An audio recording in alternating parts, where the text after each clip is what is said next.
Hi everyone, welcome to the fifth session of MUWCI Talks, and I'm going to talk about fig wasps today. So first of all, what is a fig? I'm pretty sure most of you have seen a fig or eaten a fig. It's basically a fruit. Actually, it's not a fruit, it's like a cluster of flowers. There are like so many flowers inside one fig. So this is how it looks, and this is how like a cross section of a fig. So now there is very interesting wasp called as the fig wasp, which is kind of shown here. So there are basically the fig wasp does is that it goes through inside the fig, the female fig wasp, which you can see here. Yeah. So it goes through this hole. It's called as the acetole on the fig. It goes in and it lays its eggs on the stigma of those flowers inside the fig. So when it lays its eggs inside, the stigmas turn into galls, and the egg is inside the stigma. So now, say these are the galls. So now what happens is first males hatch out of the gall, and when the males hatch out, males are kind of like worms. They don't look like wasps at all. They look like worms, and they just go and mate with the females who are still inside the gall, because females have really complex parts like wings and a long ovipositor and all this stuff. So when the males hatch out, the females are still inside the gall developing, and the males mate with the female when they're inside the gall. So it's I think it's probably one of the very few examples when the female has no role to play in choosing her mate. So that's really an interesting thing about fig wasps. Then when the female hatches, that time the males are here like worms. They start chewing out holes for the females to leave out. It's like they chew out holes, and the female fig wasps leave them. Yeah. So when females hatch inside the fig, they roam around the fig and kind of gather all the pollens which are there. There are lots of pollens inside the fig. There are gathered pollens around them, and then they leave. So now the fig wasp has the female fig wasp which goes out, has pollens on it, and also the female fig wasp which leaves out is already fertilized by the male when the fig wasp was in her gall. So now, as you can see here, there are two different diagrams of fig wasps. So now the story which I told you about the life cycle of the fig wasp was of this one. So this one, you can see the difference. It has a really long tail-like a structure. It's called as the ovipositor. It lays eggs through it. So what these do, these are called as the parasitic fig wasps or psychophaginae. So what these do is, instead of entering the fig through the acetole and pollinating it, what they do is just sit on the wall of the fig and kind of just use a long tail-like ovipositor and just inject their eggs inside. In this way, they do not help in pollination of the fig.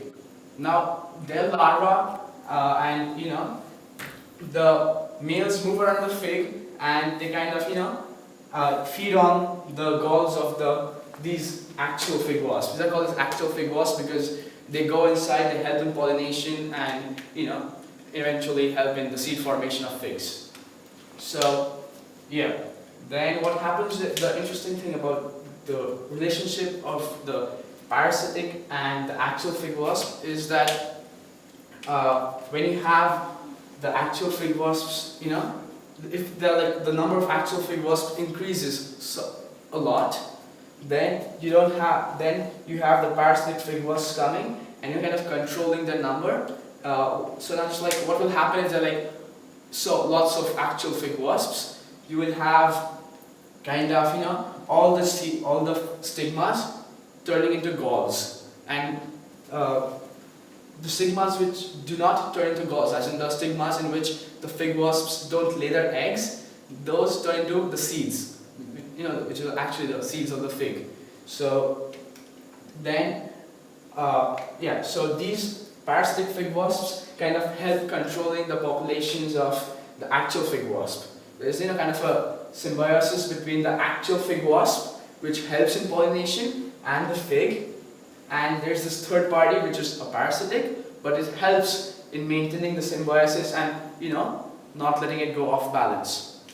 So, what's the moral of the story? Is that these fig wasps have a really small niche, and the interdependence is really, really large, because neither the fig cannot exist without the fig wasp, and the fig wasp cannot exist without the fig.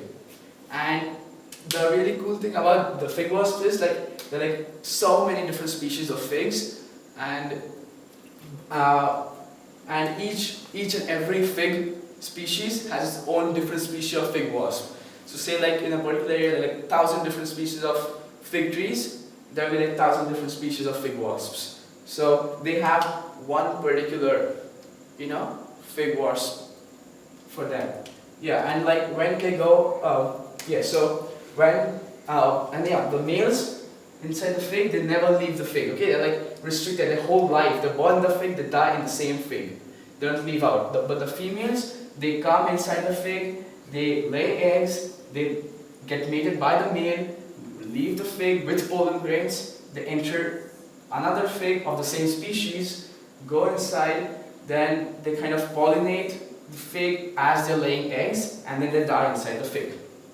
So this is kind of, this example shows that if we want to conserve the fig, so now first of all, why would we want to conserve the fig? Because there's so many animals which feed on the fig. They're almost all birds which eat fruits have figs as an important part of the diet. There's so many insects which eat fig, there's so many mammals which eat figs. So it's really an important food source for most of this animals who eat fruits.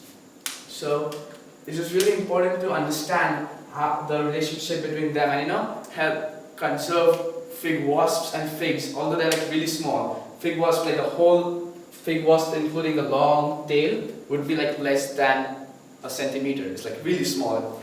So yeah, so what I want to say is these really require conservation, which they don't have currently. No one's even bothered of conserving these, so all these small insects and small little relationships need to be understood and conserved. Yeah, so I would like to end my session with this. Thank you very much for watching Mickey Talks. Knowledge is butter, spread it.